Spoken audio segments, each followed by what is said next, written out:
Doctor Ajay Alok. Doctor आलोक, अब जब 370 लागू खत्म हो चुकी है और अब वो पुरानी बातें पुरानी हो गई जो जीशान जी अभी कह रहे थे। जीशान जी आ रहे हैं अभी आपके पास। तो अब अगर मैनिफेस्टो में नेशनल कॉन्फ्रेंस के 370 तो मान लेते हैं, चलिए हो सकता है वो संभव नहीं है केंद्र के बिना, और केंद्र में आपकी सरकार है, दूर दूर तक नेशनल कॉन्फ्रेंस वहां तक पहुंचती हुई नहीं दिख रही है। लेकिन जब दूसरे झंडे की बात आती है तो कांग्रेस के साथ आने पर ही आप कांग्रेस पर प्रश्न क्यों उठाते हैं? नेशनल कॉन्फ्रेंस पर कोई कार्रवाई केंद्र सरकार की तरफ से क्यों नहीं होती? क्या यह दोहरा रवैया नहीं है डॉक्टर आलोक? बिल्कुल दोहरा रवैया नहीं है सईद जी। अभी आपके सामने इतने लोगों ने अपने अपने विचार रखे।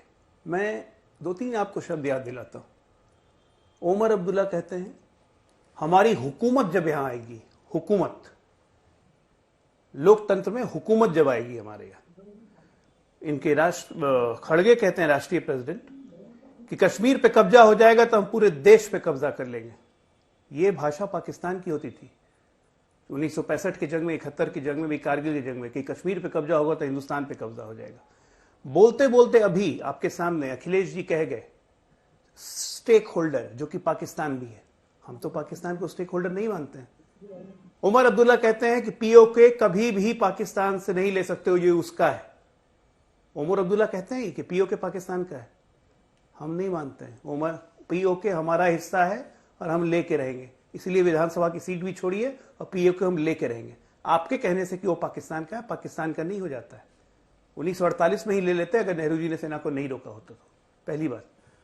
तो ये सब तमाम जो बातें भी आपके सामने आई, आपने खुद सुना। ये अलगाववादियों की भाषा एक है सॉफ्ट अलगाववादी जो कि कांग्रेस पार्टी है, और एक है खुल के अलगाववादी कि जिन्हें ऑटोनॉमी चाहिए जम्मू कश्मीर की, जिन्हें एलओसी पे ट्रेड चाहिए, जिनको पाकिस्तान के साथ मिलना जुलना है, जिनको पीओके पाकिस्तान का लगता है। ये है हार्डकोर उग्रवादी, जिनको बुरहान अम्बानी अपना हीरो लगता है। ये दोनों बैठे हुए हैं, जो एएनसी या पीडीपी और कांग्रेस पार्टी भी है। मैं शर्तिया बोलता हूं, अगर ये बोल दें कि बुरहान अम्बानी आतंकवादी था, नहीं बोल पाएंगे। ये नहीं बोल पाएंगे क्योंकि इनकी सिंपैथी है वहां पर। बाटला हाउस एनकाउंटर में आतंकवादी मरता है तो सोनिया गांधी झड़ झड़ रोती है। सिंपैथी है, सॉफ्ट टेररिज्म। तो कांग्रेस बिल्कुल सॉफ्ट टेररिज्म कर रही है, और आज की तारीख में पीडीपी हो चाहे एनसी हो, ये वैली के हार्ड टेररिज्म के चेहरा है, क्रूड चेहरा है। आप देखिए, आरजेडी कहती है हीलिंग टच देना चाहिए। हीलिंग टच क्या होता है भाई? हीलिंग टच कश्मीर में 370 और 35 से रेस्टोर करके हीलिंग टच होगा? दलितों के अधिकार हटा के, मुसलमानों के अधिकार हटा के उनको हीलिंग टच देंगे आप? महिलाओं को संपत्ति में नहीं अधिकार दिया था, उसको हीलिंग टच देंगे 370 हटा लगा के और 35 से लगा के? तो अजीब प्रश्न है भाई। डॉक्टर साहब समाप्त कीजिए, 2 मिनट हो गए। 60 साल देश में राज कर चुकी है और स्टेक होल्डर कहती है पाकिस्तान को। यूएन भी ले गए उठा के मामला। ऐसे ऐसे तो महान महान लोग बैठे हुए हैं। चलिए, अच्छा, आपके डिबेट के बहाने, इसी बहाने देश की जनता सुनेगी तो ठीक। जवाब दीजिए जरा, बुरहान वानी आतंकवादी है कि नहीं? बता दें, दोनों, तीनों बल्कि। ठीक है, आप सभी तीनों जवाब दीजिएगा। अखिलेश जी, क्या अकेले आपको विश्वास नहीं था कि कश्मीर में, हालांकि वर्षों से आप वहां सत्ता से बाहर रहे, 2014 की बात तो वैसे भी वहां सब कुछ ठप पड़ा था। नहीं, पाकिस्तान को स्टेक होल्डर इन्होंने कहा है। और क्या अखिलेश जी, आपको ऐसा लग नहीं रहा था कि नेशनल कॉन्फ्रेंस के बिना हम वहां चुनाव जीत पाएंगे, चुनाव में अपनी उपस्थिति दर्ज करवा पाएंगे? और क्या आपको लगता है ईमानदारी से कि अब ये जो 370 और अलग झंडा, इस पर कहीं आपको बैकफुट पे ना जाना पड़े? अखिलेश जी, सईद भाई, आतंकवाद का जिक्र करती है बीजेपी जी। आईएसआई चीफ को किसने हिंदुस्तान बुलाया था हिंदुस्तान की सरजमी पे जांच करने के लिए? कश्मीर में हिंदुस्तान का सबसे बड़ा एनिमी जो आतंकी वारदातें कराता है वो कौन है? किसे माना जाता है? उस चीफ को कौन बुलाया था? कौन? यही बीजेपी, ये जो आलोक बैठे हैं, इनकी पार्टी ने। अभी कंधार किसने पहुंचाया था? आलोक जी, जम्मू कश्मीर से आतंकियों को रिहा करा के। आलोक जी, बीच में नहीं मत बोलिए प्लीज। बीच में नहीं। कंधार कौन पहुंचाया था? राष्ट्र का दामाद के तरह से अपने हवाई जहाज में मंत्रियों के साथ एस्कॉर्ट करते हुए कौन पहुंचाया था? सीज फायर किसने कई बार दिए वहां पे? किसकी सरकारों ने दिए?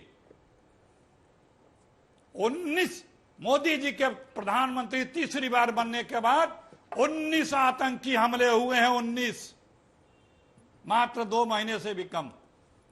20 सैनिक शहीद हुए हैं, 26 घायल हुए हैं, 11 नागरिक मरे हैं, 50 लोग और घायल हुए हैं। आतंकवाद खत्म हुआ बताते थे। कितने कश्मीरी पंडितों को बसाए हो पिछले 5 साल में?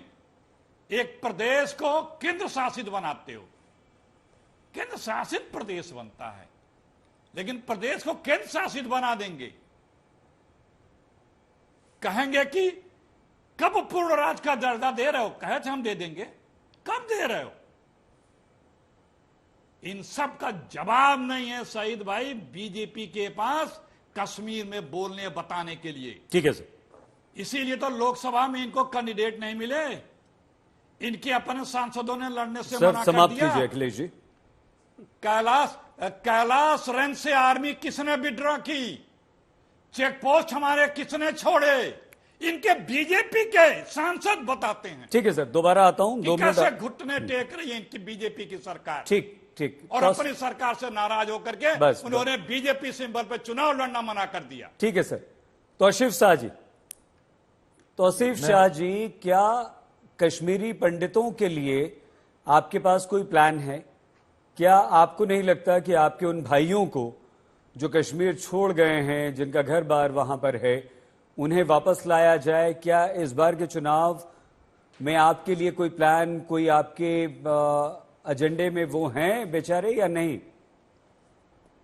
नहीं, सबसे पहले बेचारे तो मत कहिए उनको, वो हमारे भाई हैं।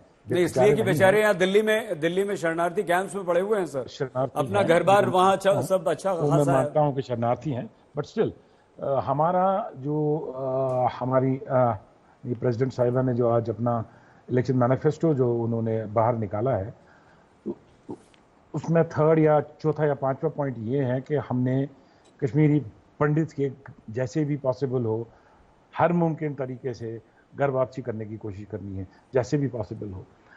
इसके साथ में मैं अपने बीजेपी के अजय आलोक जी से ये कहना चाहूँगा कि जो अभी इन्होंने बताया कि इन्होंने 25 सीटें पीओके के लिए रखी हैं, वो इनकी इंफॉर्मेशन के लिए बता दूं कि वो गवर्नमेंट ऑफ इंडिया ने नहीं रखी है।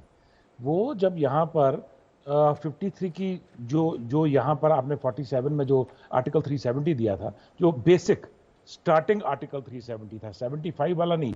75 में तो चीफ मिनिस्टर आ गया ना। फिर जो स्टार्टिंग में आपने हमको आर्टिकल 370 दिया था, जिसमें हमारे यहाँ पे प्राइम मिनिस्टर हुआ करता था, तो ये जो 25 सीटें हैं, ये हमारी JNK की कॉन्स्टिट्यूएंट असेंबली ने वहाँ के लिए रखी।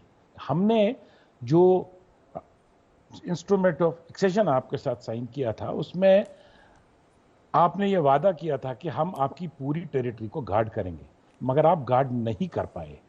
आप वहां भी फेल हो गए कि हमारी आधी टेरिटरी पाकिस्तान को चली गई। अब अगर आप ये दावा करते हैं कि हम ये वापस लेकर आएंगे, वो आपको अपनी गलती सुधारनी है। वो आप हमारे लिए कोई बड़ा काम नहीं कर रहे हैं। वो आप उसे संभाल नहीं पाए, आप उसकी प्रोटेक्शन नहीं कर पाए। ये कहिए आप कि हम अपनी गलती सुधारेंगे।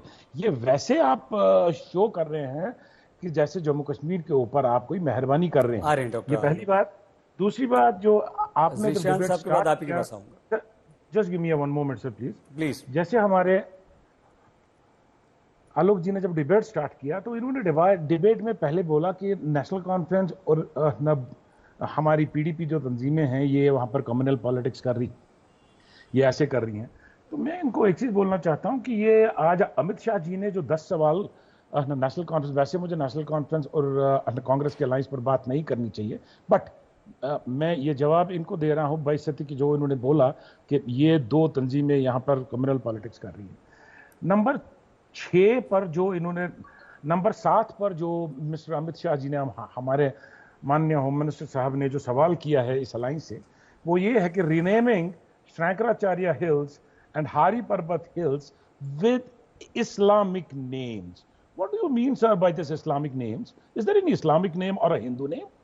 What is in the name? if we are a J&K, if we are a Muslim majority state, so why do you have problem with the Muslim names? So ये एजेंडा जो आप रख रहे हैं अपने 7वें नंबर पर, ठीक है सर, हर अखबार में आया है, हर न्यूज़पेपर में आया है, this shows the communal Shah stage. साहब, ठीक है सर। जीशान जी, क्या आपको लगता है कि इन चुनावों के बाद टेररिज्म पर लगाम लगाने के लिए आपके पास कोई प्लान है, और आपको लगता है कि ये सब कुछ सीमा के पार से टेररिज्म हो रहा है, या आपको लगता है कि कुछ ऐसे ग्रुप्स भी हैं जो आज कश्मीर में मौजूद हैं, और अगर हाँ तो उनके खात्मे के लिए आप क्या कर रहे हैं?